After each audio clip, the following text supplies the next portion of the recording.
My whole world went upside down in 24 hours. Think about it. We were like the Pokemon of our time. When you would go to airports around the world and all the kids are playing yo-yos, that's because of us. That went nuts. We went global, worldwide. And so I'm really grateful to Alan and his wife Priscilla, because it was kind of like being able to experience a massive success.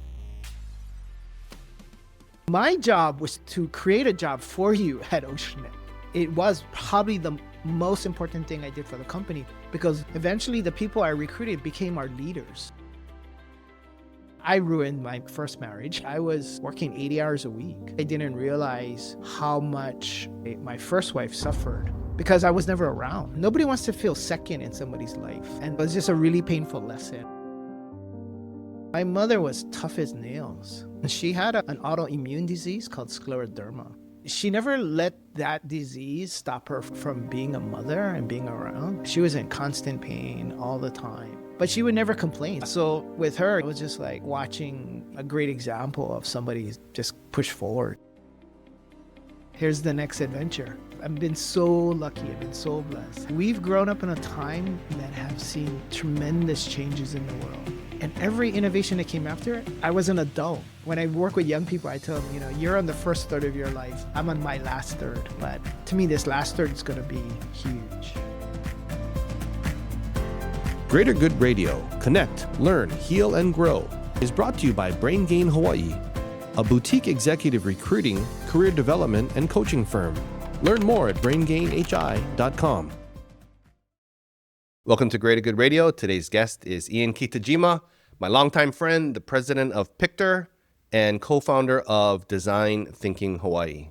So thanks for coming. Thanks, Evan. Great to see you again. Can you share a story from your history that would give me a really good idea and context of like who you are today? I call this my Kamehameha Highway story, I guess, if there's a title for it. So I grew up in Kaneohe, Okay. right along Kam Highway, right on the outskirts of Kaneohe. There used to be these horses. So people who grew up in Kaneohe know where this place is. So as you're leaving Kaneohe, on the right side, as you're heading towards Pali Highway, there was this horses on the right side, a stable, or like a pasture with horses in it. And then there was a preschool a little further in. I don't know, for some reason, I want to go to school. I don't know what it was. Later on, I didn't want to be in school, but I don't know, I guess because everybody was going to school. And I was how old? I was only like 3 or 4 years old. Now, eventually, I went to like school even young, but then when I could go to kindergarten, there was this Pali preschool. It was Pali preschool, and my mother would walk me, because, we're living on right next to the highway, so she would walk me, because I'm like 4 years old, maybe, walking along Kam Highway. And it was pretty far. I want to say it was like walking like You have a good memory. 100 yards. If you can remember that far back. And, back then, there was no sidewalks in a way, right? So my mother would walk me to this preschool every morning. And it was pretty far. I mean, even today, if I look at it, it's probably like 100 yards. And then, my mom would take me. And then eventually, I don't know when it happened. I think it probably happened pretty on. But I told her, I want to walk by myself. Think about it. You're like that Netflix special where they have the Japanese kids that's like 3 years old walking like super far getting groceries. Yeah, that thing? yeah. Why? It looks crazy, right? Yeah.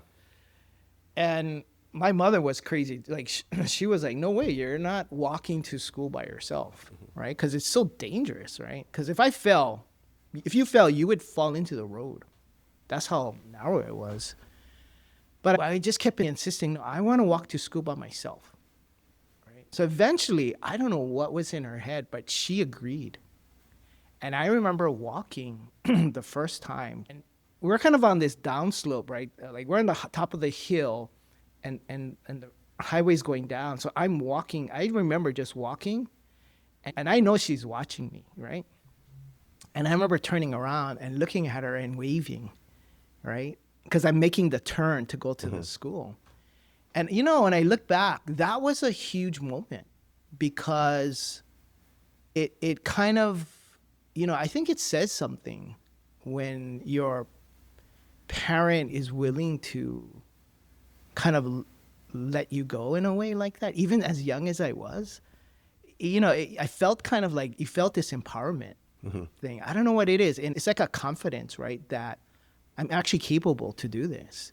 And I think it was really a gift my mother gave me that I never fully understood till I grew up. And I started looking at why am I the way I am, right? And I think the beauty of that too was I'm sure she had tremendous fears about many things. And then, and it can manifest in I'm not letting you go. You can't go by yourself. Like you're not capable. But in a way, she never really transferred those fears to me. And so as I look back, ever since that moment, I would go and do stuff by myself. Like I remember being 7, 8 years old. So think about how young that is. Are you only child? No, I have an older sister. Oh, okay. But I remember going on the city bus by myself, 7 years old now, going to Aloha shopping center and just going on adventures. But as I look back, that was the beginning of all these different adventures I had and moving away and living away from Hawaii and at one point living in Finland, right? It's like the fear of going places and doing things. I didn't have that fear because my mother didn't transfer her fears to me. And I think it started that day. You think if it was now, she would let you walk like that? Like now, No. You know what I mean? People on their phone going any kind. No, I mean, I don't think so. Yeah. But I think there was a different time back then. Oh, yeah. And I was a pretty persistent kid, I think. And eventually, she just kind of maybe gave up, gave in. But I mean, to her credit, she let me do it, right? And I think that was kind of the moment that was kind of the beginning of my life in terms of not being afraid of at least going places. I mean, I have many other fears, but going into like uncertainty, I guess from that moment, everything became an adventure versus something to fear, right? And so that's why I was never afraid to like leave Hawaii, move away, go to different places, work in different places, or travel because I felt like there was nothing to fear. I never had that. So did she let your sister walk any kind too? My sister is very different from me, but Like how? I want to say my sister she kind of went into like accounting, human resources, things like that. So it's not to say that's not an exploratory career, but definitely I turned out to be the one that was more into like kind of running away and kind of taking more risks, I think. That's an interesting mix, accounting and human resources. Yeah. That's like completely opposite almost. Yeah. You know what I mean? Yeah. You know, like if you took an accountant, like 10 accountants right now, and then stuck them in HR, and you took 10 HR and stuck them in accounting, you know what I mean? That would be pretty stressful, I think, for them. Yeah. But I think she primarily landed in HR. Yeah, I don't know. Again, everybody's different, right? She work, your mom, or My mother eventually went back to work. But I think what was interesting was she had an autoimmune disease called scleroderma. And so there's two types. Yeah. One that kills you in maybe 2 or 3 It's where your years. skin, your organs and everything harden up almost like plastic. Yeah, I know someone with that. She had the other one that eventually kills you but takes decades. Yep. And so she really suffered with that disease. It's painful, yeah. It's very painful. But my mother was tough as nails. So I learned like from her example, like just what it means to, suck it up. What is the memory that sticks out in your mind of that?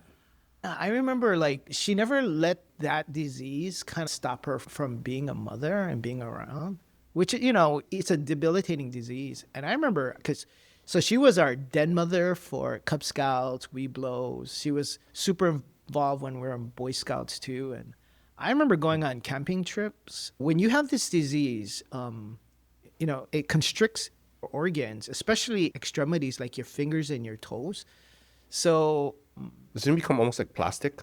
yeah. So basically it causes scarring from the inside out. So imagine, the scars are not on the outsides of the finger, it's actually on the inside.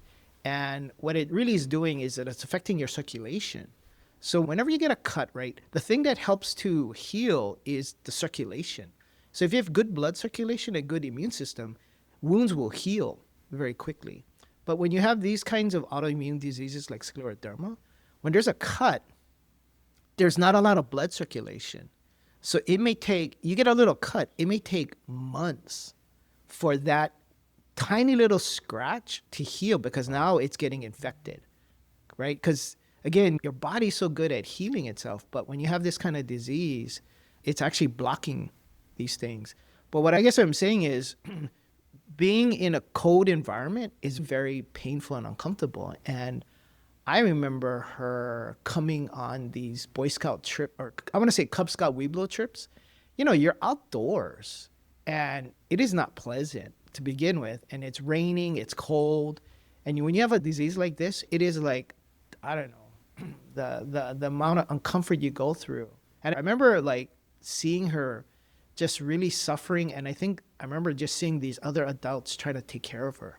Oh, what do you mean by suffering? By like just her hands are in such pain because it's like they're frozen, but they're so cold. So what would be like, okay, we're cold because we're wet.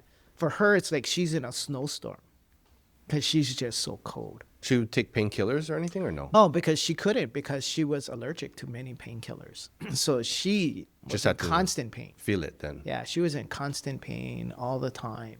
But she would never complain. See, that's the part too that was like, she never complained about it. She just sucked it up.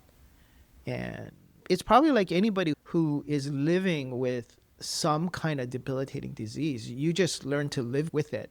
And so with her, you know, it was just like watching, you know, a great example of somebody who's just push forward, tough as nails. Is she still alive?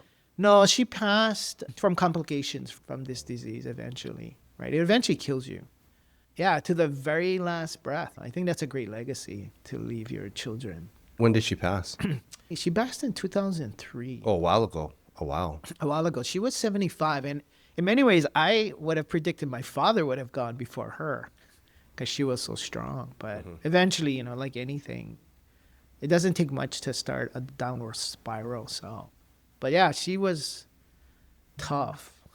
Like many Asian moms, I want to say. So if you could remember only one memory of your mom and you would forget everything else, what would it be? One just fun memory is just every morning my mother would make cinnamon toast, and she would always try and get me to eat cinnamon toast. I don't, for some reason you bring that up. I just remember that, like just eating, like going, I don't want cinnamon toast, but you know, cinnamon is good for you, right? But I think part of it, she just, you know, wanted me to eat something before I go to school, right?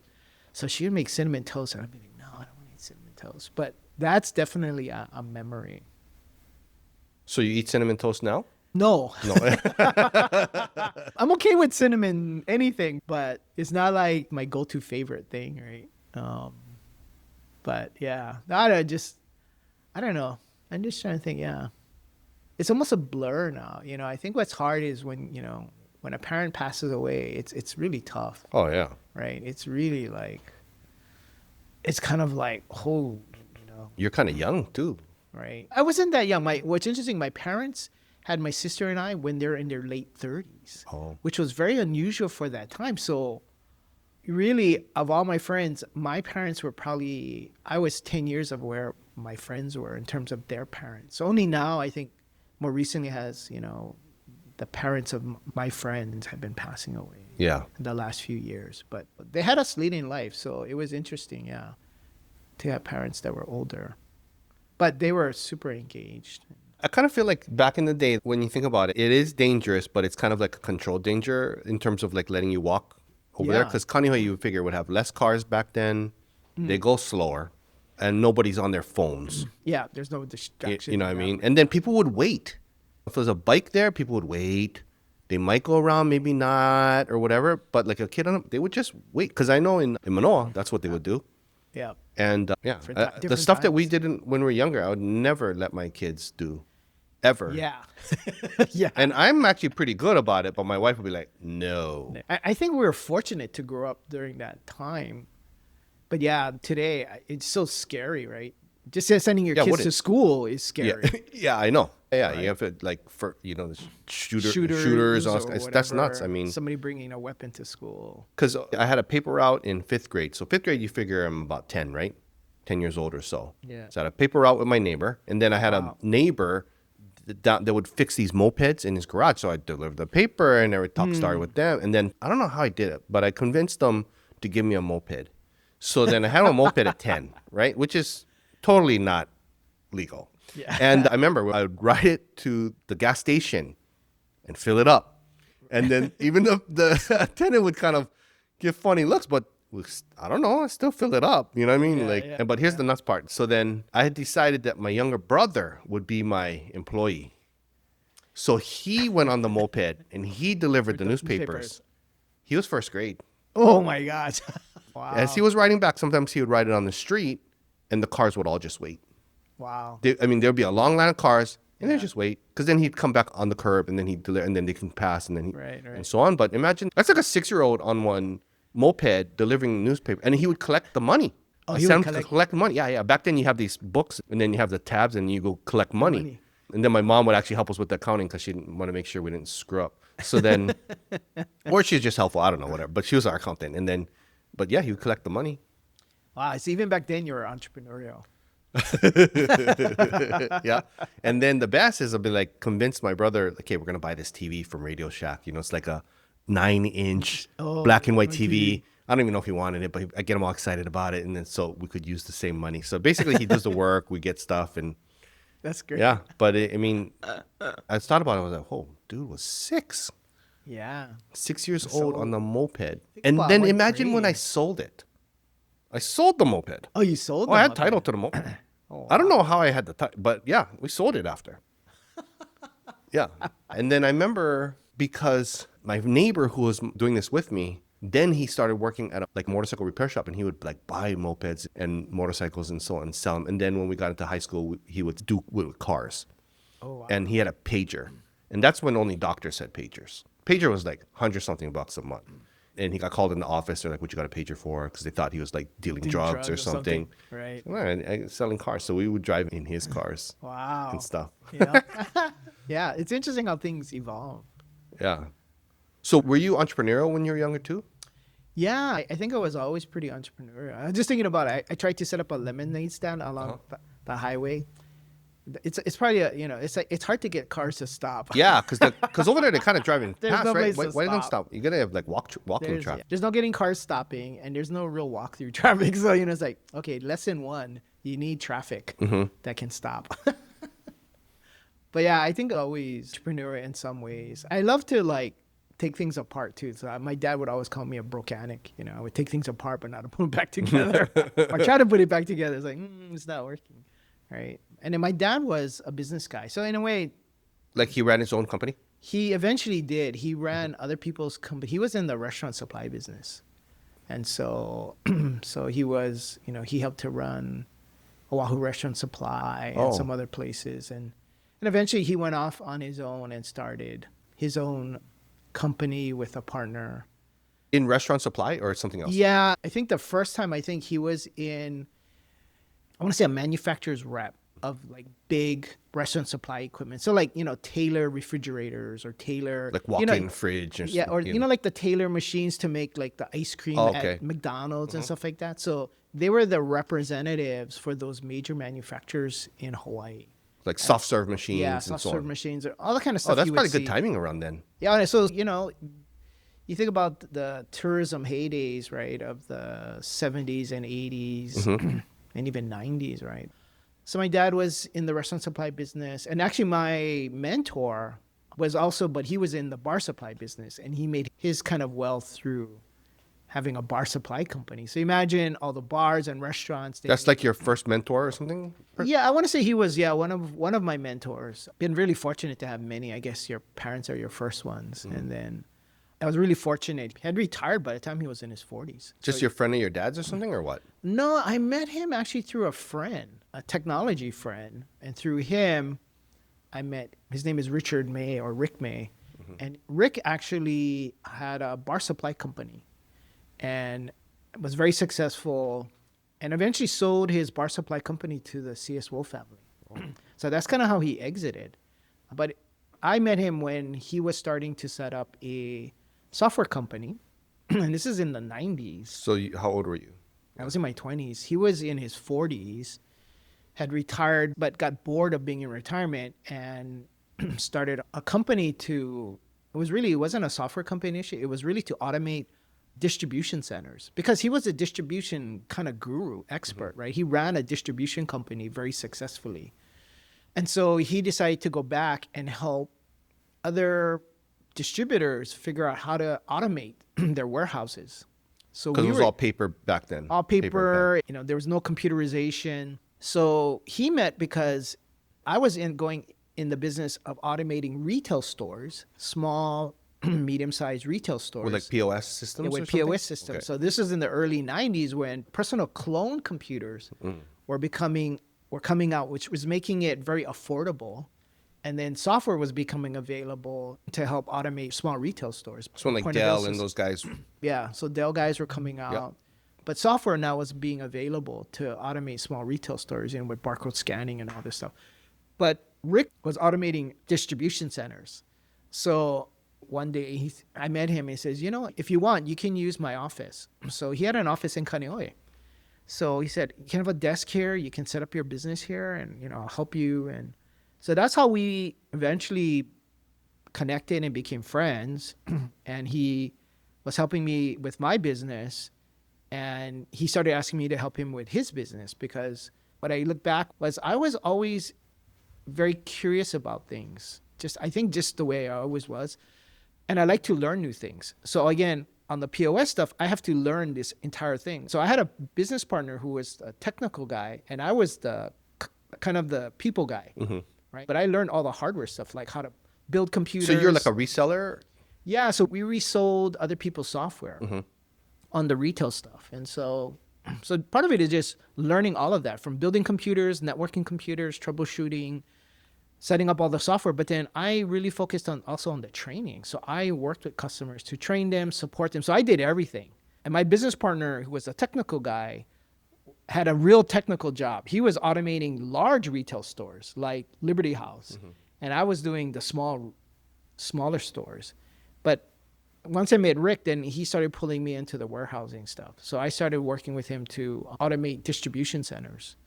And eventually got really pulled into his side of the world. And eventually he made me a partner in his company. And just worked ever since then. And that was a great, amazing 5 years of just intensity. And then what happened to the company then? So I stayed on my retail side and I was doing that. We're also doing the warehousing stuff. But we're in Hawaii. And so we automated distribution centers in Hawaii. The biggest one was Duty Free Shoppers. So Duty Free Shoppers was our big client in Hawaii. And I helped to automate their distribution center here. But eventually we were asked to automate their North American operation in El Segundo, California. And that's when we figured out too that, if we're going to make this successful, we need to move the company. So I went ahead and we got set up in California, in Southern California. So I moved to Southern California. Like LA? Yeah, in LA. So we eventually had an office in Cerritos and eventually in Newport Beach. And we That's started expensive over there. Yeah. But we started automating distribution centers in Southern California. And so, for me, it was great. And eventually we started developing our own system. So how many people in the company? Just a handful of us. And, what's interesting is you don't know what you cannot do, right? And so what we were trying to do, you probably needed a much bigger team, but we did it with a very small crew. We had 2 or 3 superstar developers, just world class. I feel like when I look back, I was like, that was super state of the art, cutting edge. So think about it. We used wireless computers that you could fit in your hand with laser scanners back in the 90s. Each one was about $4,000. So this is super state of the art, radio frequency, spread spectrum, it was state of the art stuff. But eventually, what I learned was I'm always 10 years ahead of the curve. So in a way, we were too early, right? And just didn't have the resources to grow the business. So eventually we sold it. I kind of was exiting. I had gotten married. And this is the interesting thing too, was, I had been working so much on the business that it kind of ruined my marriage. I think I ruined my first marriage, just because I was working so much, right? I was working 80 hours a week, right? And I think that's the hard part is when you do stuff like that, I think I didn't realize how much my first wife suffered because I was never around, right? I was just in California. Well, she came with me, but from the time we got married, I was already in a massive kind of startup mode. So I was working like all the time. I was traveling all the Like time. workaholic kind? Oh yeah, totally. You know, you think anybody who's ever done a startup or trying to do something from nothing, right? It's like the amount of time and effort to just get it going, You right? think you have enough energy to do that now? In a way, I am doing it now again. No, but like that kind of pace. Not at that kind of level. That was Yeah. just, that was insanity, right? And, you know, part of it was just, you know, it's just something I felt I had to do. But I think what I learned from that too was just, you know, nobody wants to feel second in somebody's life, right? And I think that was how she felt. And I don't blame her. I mean, she's a great person. And, you know, so it was just kind of like, you know, we needed to like do different things. And So how long were you married then? was only married for about 3 years, right? And so, you know, it's just a really painful lesson. Like you would do it differently if you had a chance now? Like you say, snap your fingers, you can go back and do something. That's a really tough question because in a way, I think my natural tendency would be to be doing the same thing.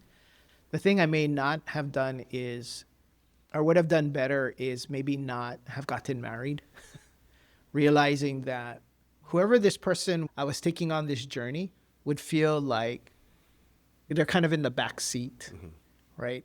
And again, I think that's a really hard thing for entrepreneurs or people who are trying to do something that, you know, again, I was trying to do something I never did before. Yeah. Right? It's like an obsession, Yeah, it's kind of like like an addiction. yeah, it's a total obsession, addiction. It's hard to see what's You really can't stop. happening. Yeah, you can't stop, right? And knowing that now, it's like, you know, do I really want to take somebody through that hell? And it's more for them. It's just loneliness, I think. Yeah. It's this fantasy of the 9 to 5 white picket fence. I come home, we have dinner, we're snuggled up next to the TV or whatever. And, you know, it's kind of that dream. And then the reality of, well, to get there, or what I felt I had to get there is I had to, there's this sacrifice, right? And that sacrifice was the insanity of all the work. And Well, you feel like there has to be pain. yeah, but again, I think it's just an excuse. It was kind of like, you know, at some level realizing I'm just really selfish, right? I wanted to do what I wanted to do. And it's kind of like being ignorant to it, you know? It's just because it's probably what happens, yeah, for people who are addicted, right? And the people who are around them. It's just not the person with the addiction that's suffering. It's actually everybody around them that's suffering too, silently, right? And so I think when you have this obsession to do something, right, it's realizing that everybody else is silently suffering along with you, even though you don't think you're suffering because you're the lead dog and everything looks great from the view of the person who's in the front. But everybody behind you is just eating dirt, you know? And so I think that was kind of the, like, oh, you know, she's a really good person too. And I just like, gosh, you know. And so in some ways it was good that she didn't have to suffer that long. And then you came back right after that? Well, I wasn't planning on coming back, Evan. Like, you know, when we were selling off the software business and all of that, and I was getting divorced. That's 90s probably, right? Yeah, it was the late 90s. So that's internet boom. Yeah, that's the first bubble. And I wasn't planning on coming back. I was like, I'm going to make my career in California. But I had to come back to close up my business with my clients here. And funny thing, you know, fate is really interesting because I remember sitting in my office in California, and the day I decided that it was time for me to, and, you know, basically leave the software business, I remember sitting at my desk and just having that moment where it's like, it's time to move on. And that night, one of my best friends calls me with 2 of his lieutenants. And they're like, hey, Ian, this is, you know, Alan, Leanne, and Wes. And it's like, hey, guys, how's it? And they go, hey, you know, our toy business is really starting to take off. And we were just thinking about, like, who we would love to have join us. And he says, we would love for you to come join us in our toy business because it's really taking off. And so I remember telling them, wow, that's so funny. I just quit today. Right. And then that night they're calling. Right.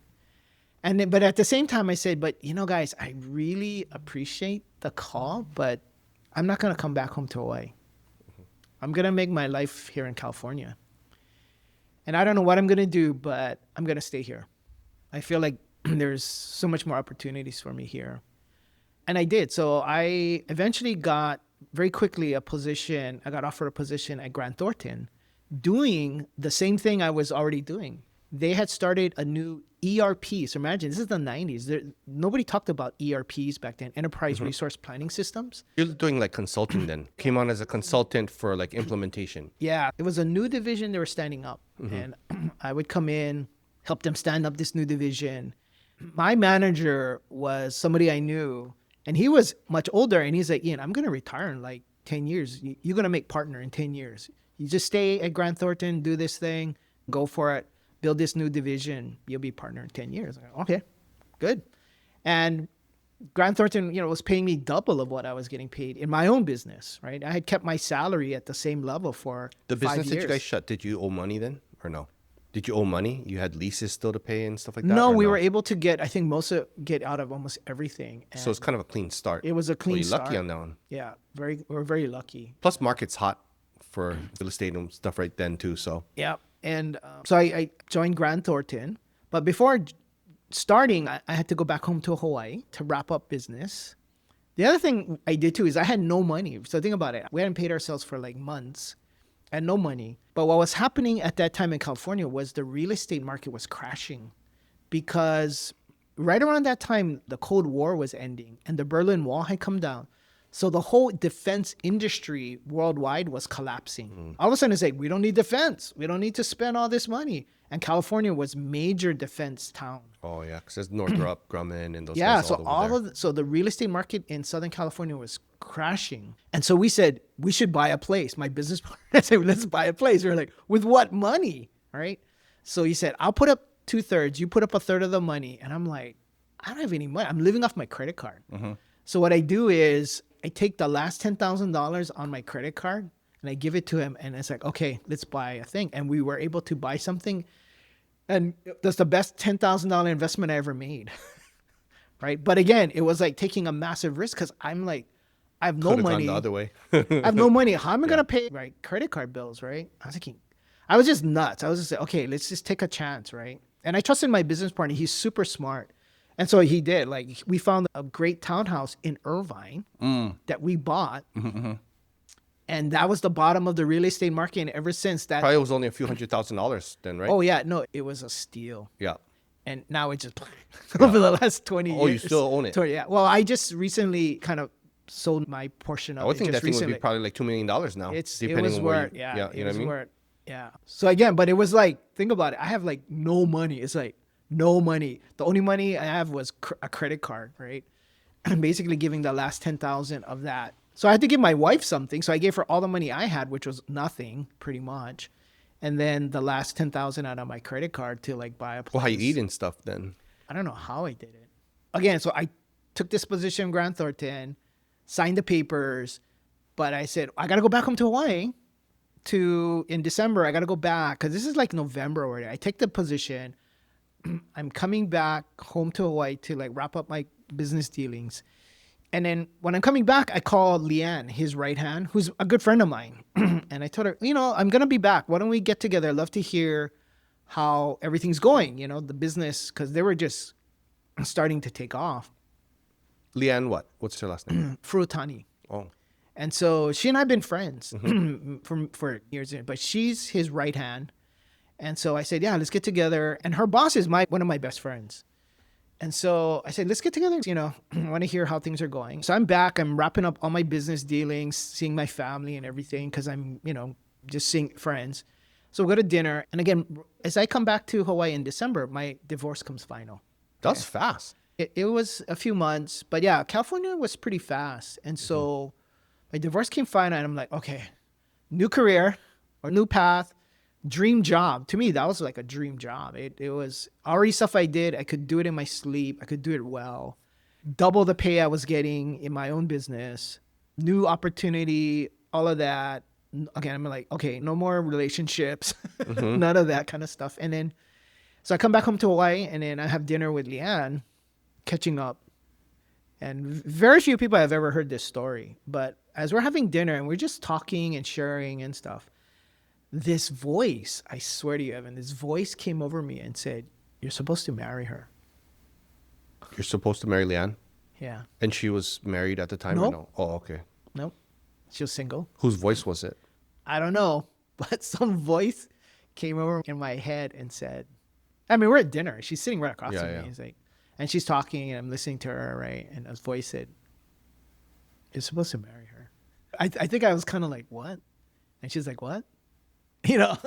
And it was like, You mean you said it out loud? I don't know if I said it out loud, but I was like, what? Like, you know, and I was just like, that's the last thing I want at this point, right? I'm like, okay, new thing, everything, divorce final, all this stuff. Anyway, and so I was like, okay. And so we just kept talking that whole, really into like, really past dinner. And it was interesting, when she went back to work, she walked into the office and, you know, my best friend, he looks at her and goes, what's going on? Like, there's something about you. And so Leanne says, I don't know. Ian and I were talking really late into the night.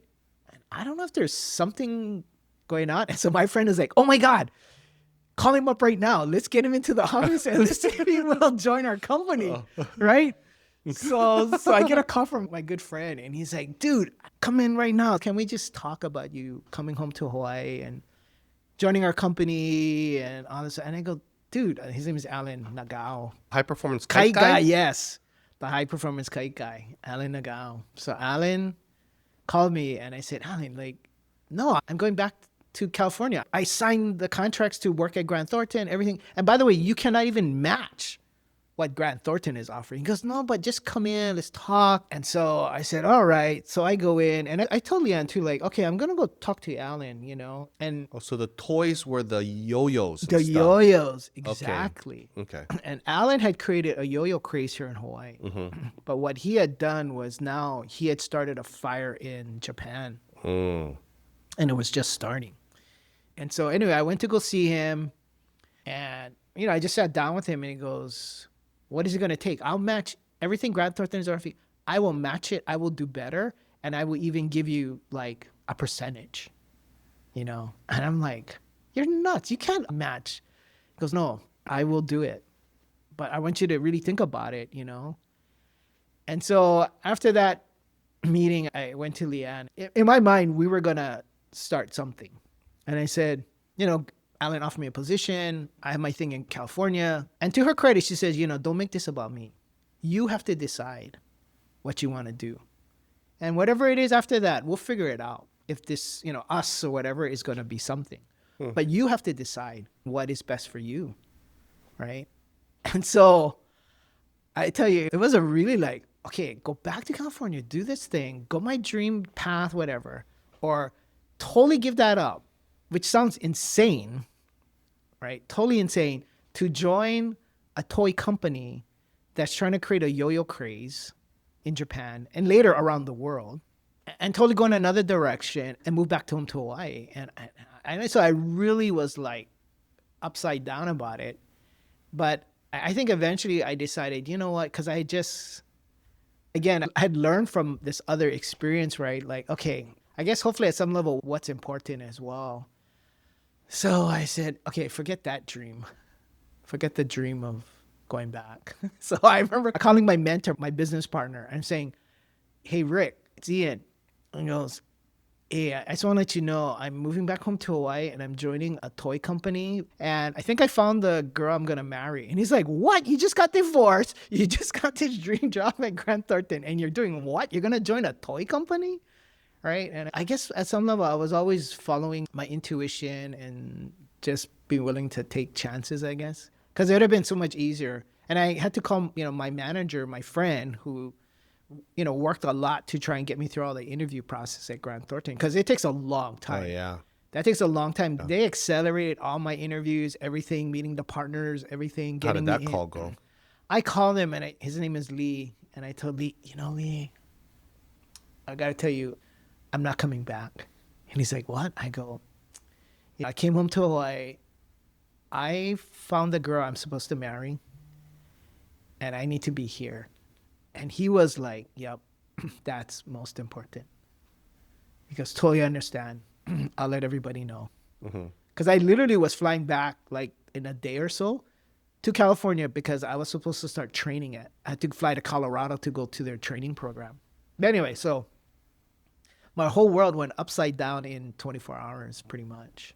So what about your house up there and everything then? So my business partner actually lives Oh. there, he and his wife. So we're all living together. And so Oh. I just moved out and basically packed up basically a suitcase, and everything I owned was primarily books. So I just shipped back boxes and boxes of books. I came off the plane with 2 suitcases, and that was it. Was that at the front end of all that yo-yo stuff? Yes. Oh, so that thing yes. went nuts. That went nuts. We went global, worldwide. And so I'm really grateful to Alan and his wife Priscilla, because it was kind of like being able to experience like a massive success, a global success. I was like the 7th employee. In a year, we had like 100 employees. To be a part of a company that went hyper growth, and it was a local company, you know. We were like here in Hawaii, but our business was really in Japan and later on global. Those the Yomega yo-yos, Yeah, right? so we he were invented the Yomega No, yo-yo? he didn't invent, but see, the brilliant of what we did was we were the manufacturer's representatives for every major yo-yo manufacturer in the world. So my first job was to turn all of those handshakes into actual contract agreements. So I literally was traveling around the world getting all the contracts in place, because eventually Bandai had to go through us for everything Oh. to buy the yo-yos. To buy the yo-yos, they bought it from HPK Marketing. What was it called? HPK Marketing. They couldn't buy it directly from Yomega. Oh. We were Yomega's representatives for Bandai. And so when we went global later on, all the sales and everything went through our company. It's still like that today? Eventually, like anything, right, it came to an end. Because the demand went down. Yeah, I mean, it's like any kind of Yeah. toy craze, right? But the thing that Alan did and was a genius at, he's a marketing genius. I mean, if there's a guy who's literally, I would go, okay, who's a marketing genius? I go, Alan Nagao. You know, most toy fads last like, if it lasts more than a year, that's amazing. We were able to make that yo-yo thing go for like almost 2 or 3 years, right? And part of it was because he had developed an entire systems of training young kids to become world-class, world champion yo-yo players. And guess what? When a kid is playing yo-yos to choreographed to music at a store, the yo-yos fly off the shelf. If you don't have that, the yo-yos just sit on the shelf. So when you combine that with demonstration teams that traveled around the world and were really the best players in the world too. So probably the top 50 players in the world came from one of our teams. Those were paid teams? So the professional team, which was called Team High Performance, were paid. And these were young, super talented. I don't say they're paid, but what we eventually did for all of them, Like sponsored. we actually put scholarship money. We took monies and created, I forget what the name of the actual, but these were educational funds. When most of them were Like just like, 529s? yeah, 529s. They were just like 10 years old or whatever, 12 years old. We put money into those accounts so that, you know, 10 years later, 20 years later, right, there would be a chunk of money in there. But what we did do is take them all around the world. We took their parents. Many of their parents came with us as chaperones. And yeah, and Like what kind of revenue was that? oh, it was millions. We sold millions of yo-yos. And we sold other people's yo-yos too, because what happened too is all the copycat yo-yos came out. And so for every yo-yo we sold, we helped to probably sell 4 other yo-yos that we got nothing from, right? Isn't Ben and Chetta's wife somehow? I thought that was her dad or something. You know Ben and Chetta? Yeah, I know Ben. I don't know his wife. High Performance Kites is... Because Alan had kids? Alan had 2 kids, 2 sons. Yeah. Oh, 2 sons then. Okay. 2 sons, 2 sons. Because Alan is like physically He handicapped or yeah, something, he right? had a physical disability. But again, to his credit, right? He was a world stunt kite Yeah. champion. Because he would be out at Sandy's making the thing Yeah. go and all that. Yeah, so Team High Performance, which is the name of his kite team, were #1 in the world. Like they were the best in the world. He was always a top performer in everything. And he's just a brilliant marketing guy. So anyways, it was a great experience. Like, So you got married to Leanne? yeah, so I came back. We're in the toy business. Leanne and I get married. She's the right hand. I'm the left hand. We have our friend Wes Winia, who's also part of the core team. So y'all work in the same pace. Yeah, we were just living on airplanes. I mean, we literally took one of our rooms. We called it the travel room. We had suitcases already pre-packed. So literally, we'd come back from a trip, grab another suitcase, and head out to another part of the world. And in many ways, it was a fantastic experience to do that and do a lot of mistakes. You know, it's to be a part of a company that was so successful, But I think one of the biggest lessons I learned from that was there came a point where I was so unhappy. I was just like, I have to stop doing this. But you're getting paid so well. Why? Because you're burnt out or something, or what? Burnt out. It's not productive anymore. Just to let you know too, my first paycheck from the toy business was more money than I made in an entire year. Because commissions or something? Oh yeah, because of all the commissions and everything. And so I literally was able to pay off all my credit. Because remember, I had taken all this debt on my credit card. So literally paid off all of my credit card debt in one swipe. But I think the thing that was probably the biggest lesson for me was being able to just walk away, even though I was getting paid so well, to actually not do something for money.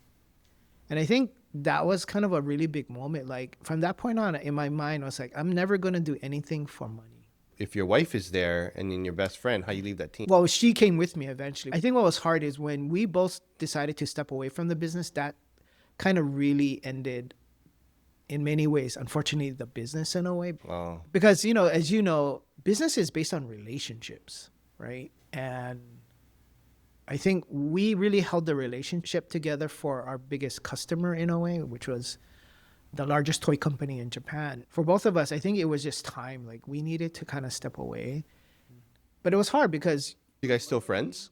Yeah, we're still friends, but it was a very difficult moment to step away because it really meant in many ways, by doing that, we would ending the business in some ways.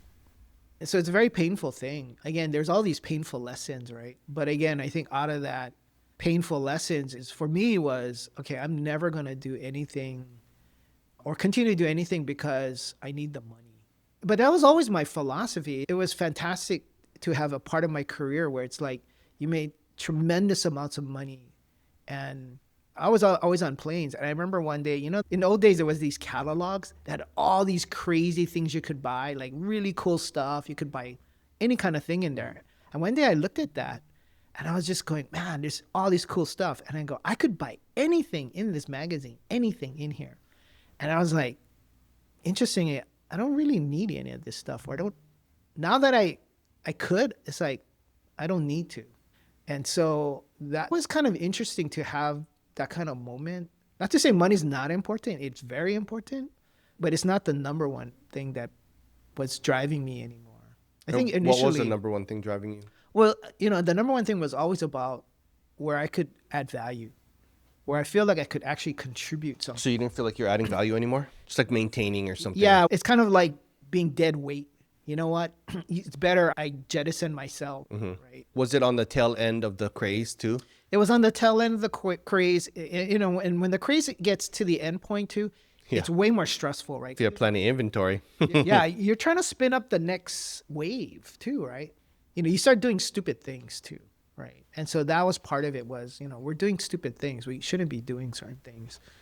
So anyways, that was a very important lesson, painful. And then, of course, just seeing how I behave, how others behave when you make a lot of money.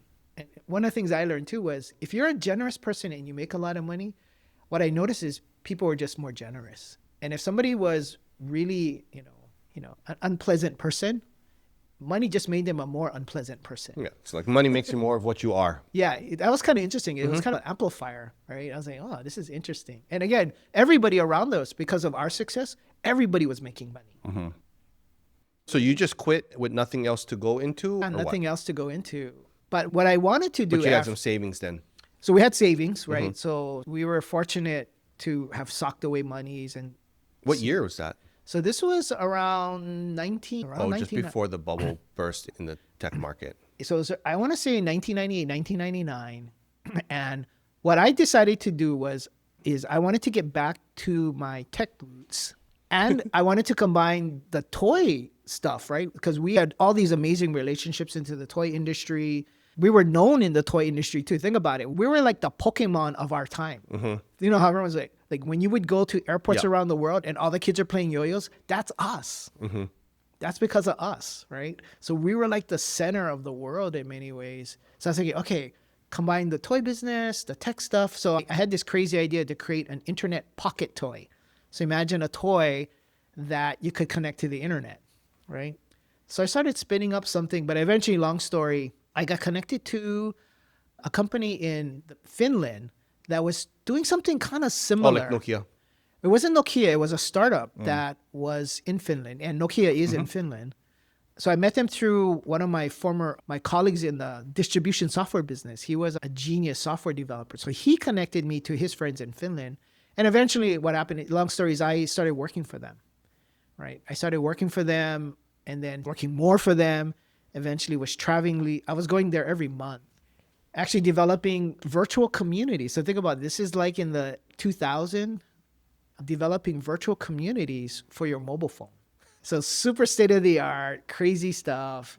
And at that time too, Finland was the epicenter of the mobile phone revolution because Nokia, right? And guess what? Japan was Docomo. So Japan and Finland were working closely together as well. And so it was unreal to be there at the beginnings of the mobile phone revolution. And it really started in many ways in Japan and in Finland. So you moved there. At the latter part of my stint with the company, I actually moved there for about 3 months. And your wife moved too? No, I kept her in Hawaii because our investors wanted me to move her. I said, Ian, bring her to Finland. She can be with you. And then we'll get her a job at another technology company. Being in a tech company in Finland is like awesome, right? But I said, no, if I bring her here, we're never going back home to Hawaii.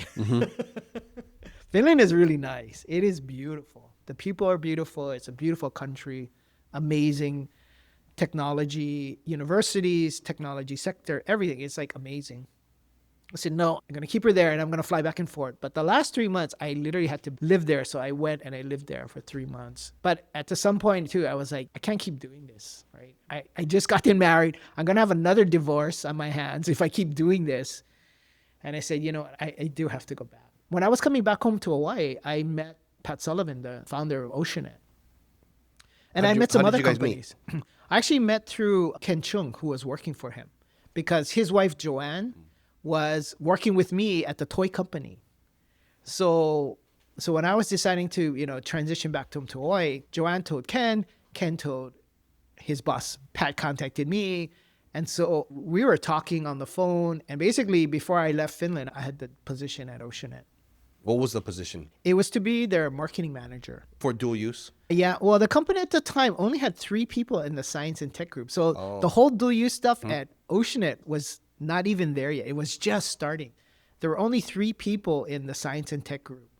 Eventually, that became the biggest group today it's the biggest group in the company. But that was the brand new group.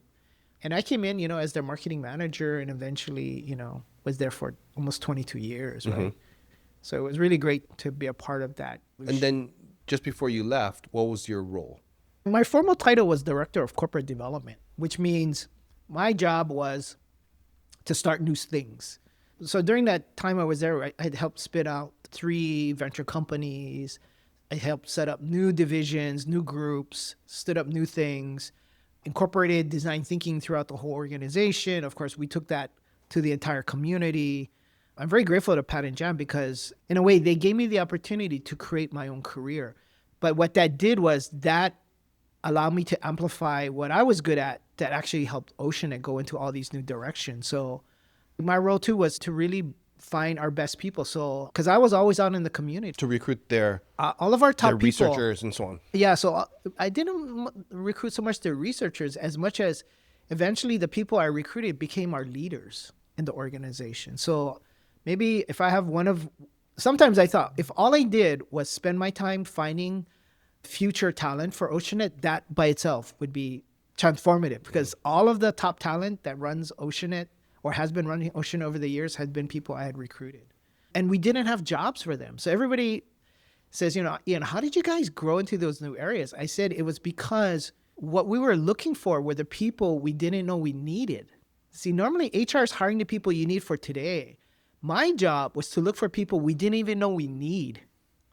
And so when I would come across like an Evan and be like, okay, Evan, they would be like, okay, this guy is a superstar, super talented, not just technically, but from a personal standpoint. He's not just a nerd. He's like a people person as well. But there's no job for you. Mm-hmm. So my job was to create a job for you at Oceanit. And so literally that was my thing I did for the company that I think in some ways it was probably the most important thing I did for the company, because those people eventually created whole new divisions in the company. They created whole new groups. They created whole new business lines for the company. It was never me. It was the people that we were able to find that fit the Oceanit culture. And then the beauty of it was we then supported them in the company to unlock their talent within the organization that grew these whole new business lines. So in many ways, you can have all kinds of great plans in your head, like here's my strategic plan. But to me, it always comes back to, so, okay, that's great, but who is going to do that? Who is that person you've discovered, you found that's going to do that? And by the way, that person may not want to do that. Mm-hmm. They may want to do something else, but could be equally or even more valuable for you down the road. And I was very fortunate to do that for Oceanit. If you could only remember one memory from your Oceanit experience, you could only take one experience, one memory, what would it be? If there's one memory, it would be every Monday morning, we have just meetings. We just have tons of meetings. But we have, one of the first meetings is kind of a strategic kind of meeting with Pat. So around the table are all kind of brilliant, just brilliant. Everybody is brilliantly smart, PhDs. They're all brilliantly smart, super talented. We're all sitting around, and I don't know what we're talking about at the time. But Pat brings out, he goes, hey, how would we do the Star Trek transporter from Star Trek? The transporter, whatever. He just throws that out, right? And I look around the room, right? And these are like PhD level guys, physics, aerospace, you name it, right? They're all brilliant, right? And I think they all look at each other like, what did he just say? That's a stupid question, right? But, I just remember him saying that and saying again, like, hey, how would we do the Star Trek transporter? And we just start talking. People would say, well, how we do the Star Trek transporter? And I remember just this conversation starting, right? And I want to say it was pretty early on in my time at Oceanit. And I think if there was one thing I just came to head as you said that, was because in that one moment, right, Pat made it safe to think about crazy ideas, right? And I think that's the role of a good leader, is you make it safe for people to think crazy thoughts, to dream crazy dreams, to imagine a world that does not exist, where the technologies and everything don't exist yet. But how do we start dreaming about that, thinking about that? And that's what I think a good leader does. And that's why I remember that story so much, because he just made it super safe for all of us to just kind of dream. So his wife is in there. Mm-hmm. And then it seems like, Patrick, he gets more of the, I don't know if it's notoriety or whatever, but you would think more on Pat versus Jan. So what would be a story you could share about Jan that kind of highlights like how amazing she is, that would not necessarily be widespread known or public? Just in general, right? So they're like the yin and the yang, right? And in many ways, I was in the middle. Which one's which? I don't know which is the, but Pat is the one that would be like, we're going to take that hill. Mm-hmm. So he's young. We're going to do this thing. And Jan is the one going, wait, how are you going to do that? Right? Like, and I was the third part of that, which was like, okay, I got to figure out how do we do that, right? Working with Jan. So I worked a lot with Jan to figure out, okay, how do we do that, right? Pat would think about the what and whys, and Jan and I were very much on the, okay, how do we do that, right? With what resources, when we have no money, no time, whatever, we don't have the right people, whatever, how do you do that? And I think that's the part where the unsung part of what Jan does was really like, how do you operationalize that? How do you make it happen? And again, you think about the kind of business we're in, right? The business is based on people, right? So what would be a story that demonstrates that? I think the really powerful thing that Jan did, kind of being the chief operating officer, was she would just ask really good questions. Not like she was looking for an answer, but it's like something, like it makes you think, right? And I think that's the part of a good operating kind of person, where you're trying to get people to think versus you just ordering them to do stuff. Like you already have the answer, so you just go do this, do this, do this, and do this, versus, asking good questions. So people come to like, maybe we got to do this, maybe we got to do that, but then they're empowered to do it, right? I don't know if I can think of just one thing, but I just remember like that was a great example that I take away, that I try to remember too when I'm doing stuff, because that really was empowering, right? I mean, the reason why you hire all these smart people is because they can think, right? So let's say you took the 20-something years you were there, and then you can only remember one moment with her.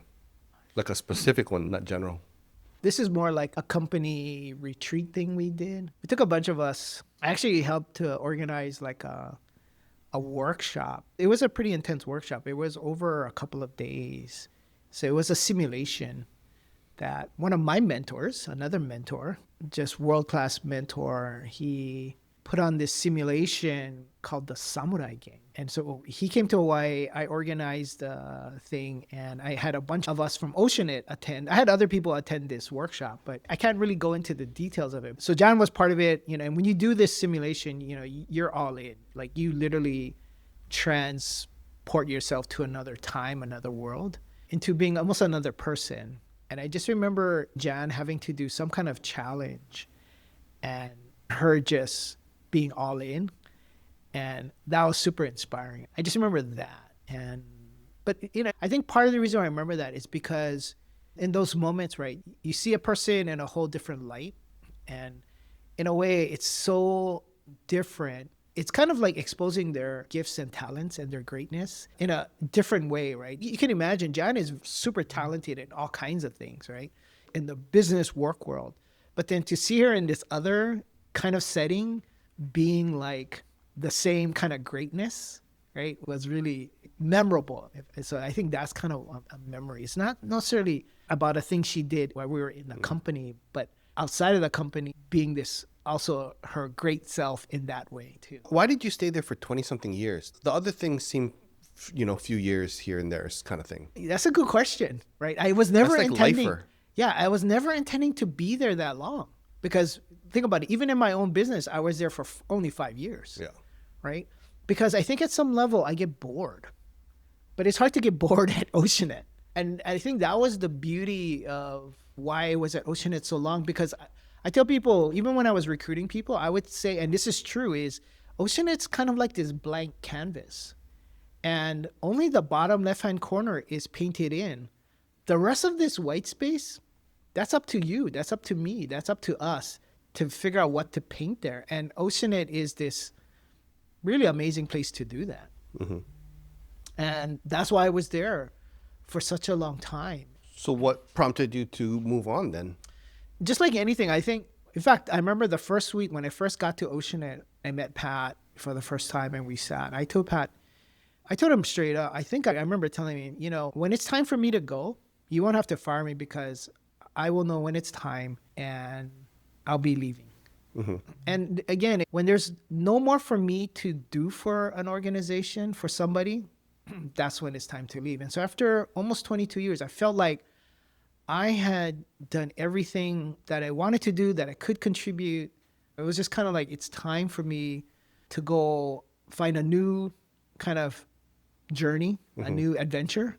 Again, it's like a new adventure. It's kind of like the Kamehameha Highway story, right? It was like, I had to find a new adventure. And also because of the pandemic, because I was working from home for 2 years, again, working from home is bad for workaholics.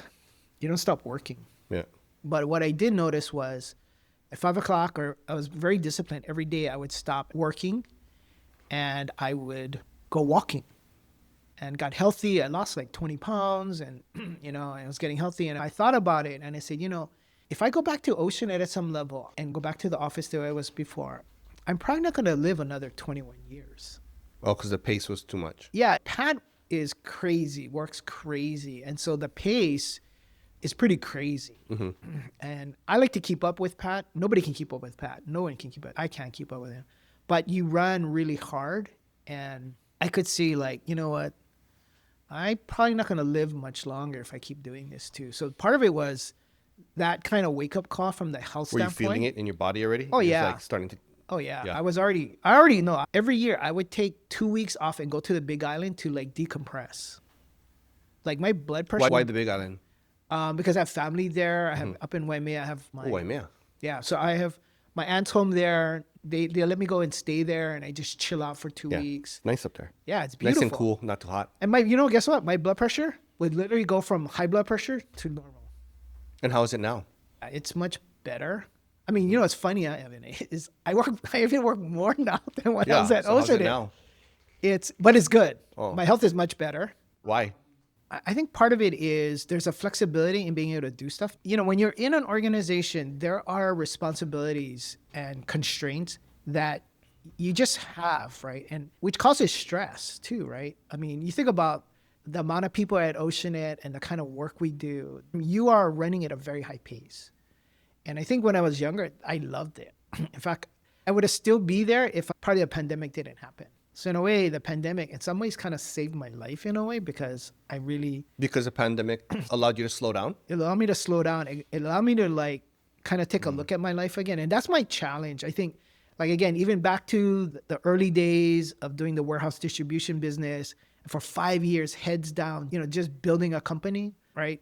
I get really like focused for a very long period of time, not like just moments, but like years at a time. So imagine for almost 22 years, I was massively focused on Oceanit and the work we're doing. People thought I owned the company. They go like, this is not your company. I go, no, it's not my company. Mm-hmm. But I treated it like it was my company, right? And so I think what I always brought was like, I'm all in and we're going to jam, right? And we're going to be the best. And so for almost 22 years, right, I'm thinking, if I do that for another 22 years, I'm not going to be around for another 22 years. So that's why, you know, it was a moment to like step back and kind of reassess and go, okay, I can't keep doing this. I'm going to have a disaster. So that's where it was really hard. I think it was a shock to everybody. It was a shock to me too. Shock to me. I think it was a shock to a lot of folks. Yeah. I was like, wait, what? To me too. Yeah. Right. But the big part was the health part. I could see like, and again, I was stressing all that time too. Again, just working so hard, right? And Pat's very good exercising, but again, he overdoes it. Triathlete kind? What is that? Triathlete. Doesn't he do like triathlons and stuff? He could. Pat could, but he's not. I don't think he trains for a triathlon, but he's in top shape. And so, and then that's what you have to be too. I think as an executive that's doing that kind of stuff, you have to take care of yourself physically and mentally. And I wasn't, right? I think in some ways it's like I have to take myself out of that environment because Oceanit to me was my addiction, right? It's just so addicting because... Yeah, like if you're going to become sober, you kind of go to the bar. So that was hard. I loved it so much. It's such a great place. And Pat and Jan had allowed me to create a role there. For me, it was open bar. Mm-hmm. Yeah. Right? So it's like even worse, right? So it's like, So anyway, so this is where it's like, you know, I have to make a shift. And it was hard. It was super hard for me and for them and I think for other people. But you know, Ocean is it's a great company and great management and leadership. And so in my mind, I was not worried because I was not in any kind of critical role, right? Where if you pull me out, man, this thing is going to fall apart somehow. I was in a role that's kind of sat out here. Like value add. Yeah. And so most of what I did would impact the company years later. So in your newest role, like what are you doing? Good question. What am I doing? Yeah. So is this the role that Ann Tarnishi's dad was in? Yes. So Dennis Tarnishi had been writing picture for the last maybe 10 years or so. And so when I was in the mindset of starting to transition, I know his daughter, Lori, very well. Oh, Lori. Okay. She and I go walking a lot. So I think Lori started picking up that, oh my God, Ian is he's actually thinking about like not being at Oceanit. So of course, she eventually tells her dad, gives me a call. And for some period of time, we're talking about, okay, you know, what are you planning on doing? And he was probing for his successor or he was just curious? Yeah, I think he was probing for his successor. Okay. Yeah. So yeah, we had several conversations and breakfasts and lunches but I was already starting to spin up the Design Thinking Hawaii. We have a nonprofit there, but that was dormant. But as soon as I left Oceanit, it was, okay, we're going to restart the thing. So I'm like doing a startup.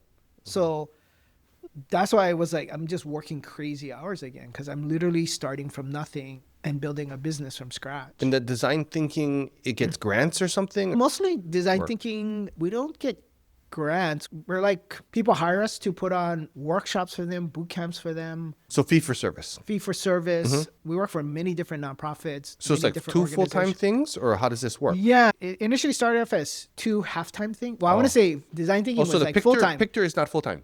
It's full-time? Well, Picture is now becoming full-time. Oh. So it was design thinking was full time, ramping that thing, and we grew that thing, and it's all about education, right? So all the design thinking, computer science, So that's through like DOE and so on. AI, all that stuff. Yeah. So a lot of it is there, and as well as nonprofits, we work a lot with nonprofits. Oh, okay. So design thinking does all of that, and then the interesting thing about Pictor is really the adult version of what we do in design thinking. So Pictor is really, in many ways, an incubator of incubators for, I want to say, entrepreneurship and technology projects. So Pictor was started 40 years ago to create better relationships between the United States government and the Japanese government through technology collaborations. So most of Pictor's partners and clients and people we work with are from Japan. And a major customer is actually the Japanese government. So we run an incubation program for the Japanese government to help their best technology companies enter the U.S. market. The U.S., I want to say specifically the U.S. government market. So when I joined Pictor, that's where a lot of my attention went, was really designing and basically spinning up a new incubation program. Because almost 20 years ago, Pictor created the first dual-use incubator in the United States. So before there was all this defense tech kind of incubators in the DoD, Pictor did one 20 years ago. Are you dealing with the same people you dealt with when you were with the kites and the yo-yos? No, or no? no. All different? All different, yeah. Totally different kind of folks. Because the Japanese side is all Japanese government. We work for the Ministry of Economy, Trade, and Industry, or what's called METI, as well as JETRO, which is the Japan Export Trade Organization. And then we have lots of very large Japanese clients that we work with to help enter the U.S. market. So Hawaii is a great place for Japanese companies to enter the U.S. market. Did you notice with the population change? You know what I mean? Not as many young people and a lot of old people. Yeah, there's a massive, of course, they're one of the fastest aging populations in the world, right? Part of it is because of the low birth rates. And I forget the number, but in the next 50 years, like, I want to say like half, the population will almost be half of what it is today. So that's a big challenge, but that's where I think for the Japanese, the country itself, in order to continue to grow, they have to import more labor because there's not enough. But at the same time, that market is shrinking. So what's really important is for Japanese companies to become global companies, international companies, being able to come and go to other parts of the world. So that's why the program we have is part of what's called J-Star X. So there are J-Star X programs all over the world where these Japanese technology companies or Japan companies go to actually learn how to enter those kinds of or experience those markets. So the Hawaii program that we were able to get created is very focused on helping Japanese companies enter the U.S. government market. There's J-Star X programs in other parts of the United States, Singapore, Israel, you name it, France. But the one in Hawaii is specifically around how to help these companies enter the government market. But yeah, to address that, I mean, so Japan itself has to become more entrepreneurial, right? It has to look at how its immigration policies, right? And again, Japan is a very monoculture. And so, what you mean? I mean, it's Japanese people. Oh, yeah, right? yeah, They don't maybe welcome foreigners as much as, like, you think about the United States, right? We're all immigrants. If you're not Native Hawaiian, Native American, or Native Alaska Native, you're actually an immigrant. Japan is Japan, right? It's like, how do you bring in more folks because there's just not enough workers? But that's where, too, I think part of what's happening, too, is a lot of automation. A lot of robotics, a lot of AI, a lot of technology. Same thing for Korea, too. Korea is very similar, too. Even smaller population to begin with, right? So if you couldn't do any of this kind of work, you couldn't do tech stuff and so on, when you leave here, too bad. So sad. Cannot. Then how would you spend your time? Good question. At my core, I'm always interested in learning new stuff. You can learn new stuff, but ish. You know what I mean? Like, you cannot go at this pace. You have to slow down. You have to maybe even address something maybe you haven't wanted to address. Like, you cannot work. If I could teach, that I probably would do something like that. But that may be work. Yeah, anything work kind of related, like external work related, you were limited to like Nothing. 5 hour. Okay, nothing. Okay, no. I don't know, We'll maybe. give you like 5 hours a week or something, 5 so you hours. can express yourself that way. Like, Okay, you know what I mean? Yeah, But it's like minimal. That's it's kind of hard because Yeah. in a way, I'll quote Auntie Pua, but Auntie Punani Burgess, she gave me this wristband and I gave it to somebody else, but it said, It was like, slow down. yeah. But actually, what it said was, work is medicine, right? And at some level, it's like for me, it's kind of like that, because I wonder, like, work gives me purpose, and again, I think that's so important. So, if I couldn't... Okay, so you cannot take it from that because that becomes Yeah. identity. You know what I mean? Yeah. Like you cannot derive your identity from any accomplishments whatsoever now. Of all things, I probably would travel more. Even though I just came back from 3 weeks, it feels like 3 weeks of traveling. I just hate traveling.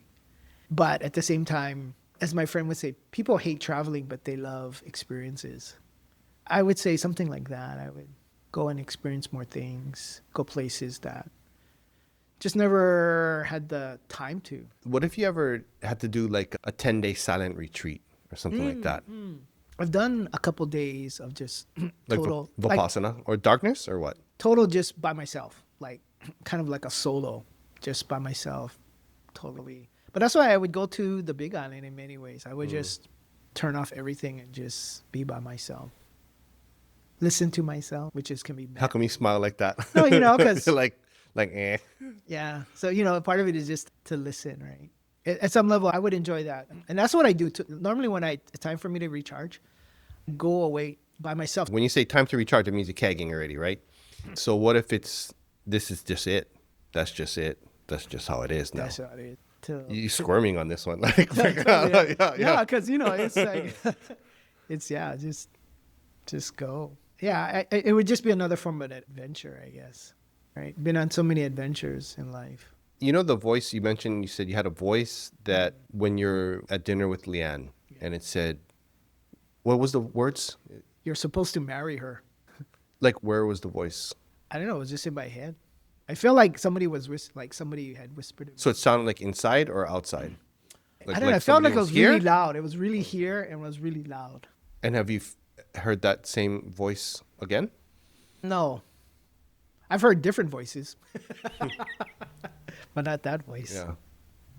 It was pretty loud. Not what I was expecting, considering my divorce had just come final just before I got to Hawaii. Mm-hmm. That's your wife now? Or? Yeah, Leanna's my wife now. And how would you say, like on a scale of 0 to 10, important was that message to you? Oh, that was a 10. 10, right? Yeah. I'm curious on it. Like it came once. So where is it at? I still hear, and again, the voice is maybe me or my intuition. I hear that a lot. But that voice wasn't my voice. I don't feel like it was my voice. But the tone or the prosody, the volume, the energy around. I think that, Evan, the reason why that thing stood out so much is because it was so unexpected. Uh-huh. Most times when we have, like for me, I have something like an intuition or something like that. There's a voice in my head. Like I know that's all of my experiences, everything, because of whatever situation I'm in, a voice says, okay, like, the intuition, just like the analytical senses, self-talk. Yeah, the spidey senses kick in and I know something, right? Like, but that's me and my intuition, and that's normally voice or that's normally feeling? That's normally, I use my intuition a lot. But that time... And the intuition is normally a voice or the intuition is normally a feeling? It's a feeling. And again, it's more... I want to say it's like a voice for me, but it's also a feeling. It's both. From your head? In my head. So it's in the head. It's in my head, but I feel stuff too. But that time, it was so unexpected. That's why I was like, whoa, like, what was that? You don't know how to access that. Could you access it? I think, yeah. I mean, the reason why it happened was because of her. Because of her herself, how she is, what she was sharing. Whatever she was sharing was just like washing, like just, right. I was like, right. And again, it was just resonating so much. It's probably me. It's probably my voice. It was just so loud.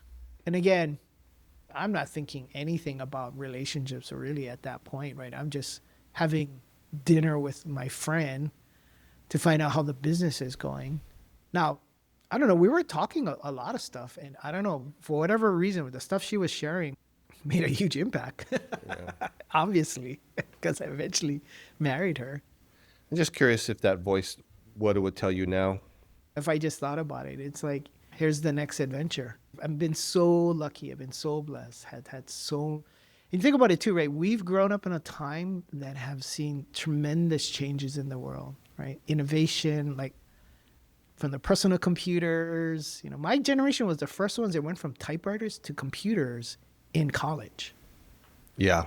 And every innovation that came after it, I was an adult. Yeah. It was like a word processor, and then it was like a actual computer. You know, from personal computers to clone computers to, you know, everybody don't realize, you know, like there was this thing as laptops. Yeah. Like there's all these innovations from brick phones. I mean, I wish I had kept some of these phones, right? Like I'm so lucky to Actually, live those through. old Motorola ones, those have The long brick- range, man. Yeah. Oh, Yeah. It's like when you take on the boat, right? Yeah, that's right. So, you know, I feel super fortunate. And then now I'm still young enough to now experience the generative AI revolution, the most impactful, probably innovation disruption in our lifetime, in maybe humanity's lifetime. I don't know. So far. It's just the beginning too. So I hope I have another, when I work with young people, I tell them, you know, you're on the first third of your life. I'm on my last third. But to me, this last third is going to be huge. You ever seen Brian Johnson? He thinks he's not going to die, and he does all the health stuff. Oh yeah. Well, I Yeah. you know, yeah, I think the health stuff is super important. No, but his whole mantra thing is don't die. Don't die. Yeah. No, I'm with him. I think if I can live another at least 10 years, I think innovation in AI is going to Well, you think you're only going to live another 10 years? No, I mean, well, I think if for those of us who are a certain age, the longer we can live, the more likely some new medical innovations are going to help us live longer. Oh, yeah. So that's why, of course, I want to live as long as I can. But I have a feeling that in the next few years, you know, we'll come up with some new cures for some really, Yeah. you know, think about cancer, man. We still like haven't solved that puppy. Yeah, I know it's an exciting time. I wish I was in my 20s again. I mean, it'd be like crazy, right? If we could take all the hard knocks, all the experiences, the failures, and the successes, and able to do it all over again, man. You know, what would we do? Was there anything that you wanted to discuss that we didn't discuss? I think in so many ways, there's so many fairy godmothers, fairy godfathers who've helped me along the way. I've been super blessed to have so many people help me along the way. Many of them who helped me, you know, I probably didn't know they did whatever they did, right, to support me in doing what I needed to do. And of course, going back to my parents and stuff and family, right, how much support and how much belief they put in me and stuff. So it's been a great life, and hopefully another, you know, got a lot more left and do a whole bunch more stuff. I'm never going to retire. You know, I think that's not my plan. I want to go as long as I can. And Dennis Terniche is a great example. You know, Dennis is like 81 years old. The guy is. Is he still working with you? Oh, yeah. He's at the office every day at Pictor. Oh, really? Wow. It's kind of a good move to me, especially for people who are, you know, highly functional and so on. Why not? Yeah. Right? Unless you're going to fill your time with something else that's going to be really, really meaningful. Yep. You know, it could be all downhill from there. Yeah. So- So that's kind of what I've seen most people. Like Yeah. once they're not on that track of the purpose that they were on, and it's like, well, I'm supposed to retire, so I'm retiring. And then, Yeah. you know, 10 Especially years if their later- identity is caught up in their vocation. vocation. Yeah. Then that's the problem, Yeah. especially for men. Especially for men. Yep. As long as I have purpose and I feel like I can still contribute, and, you know, I'd like to Awesome. be able to continue working. I kind of feel like you're going to still work. So, yeah. I keep saying, you know, hopefully I'll purposely slow down. I hope my body won't force me to slow down. Yeah. But I think that's the part I'm trying to Avoid. become more mindful of, right? I don't know. I have a really hard time saying no. Yeah. You don't want to get voluntold by your body. That is a painful experience. Yeah. Yeah. My body's already telling me I'm not 20 anymore, Yeah. right? And the body's actually in charge. So, Yeah. But yeah, thank you so much. Really enjoyed this. Well, thank you. I just want to acknowledge you. You've been a good friend over these many years. I've watched you kind of grow up in this whole piece. We've grown up kind of together, Yeah. and you're still going strong. So, Thanks, Fred. yeah, I appreciate it. Thank you. If you resonate with Greater Good Radio, please join our community at www.greatergoodradio.com, where you can get access to exclusive content and offerings. Hope to see you soon.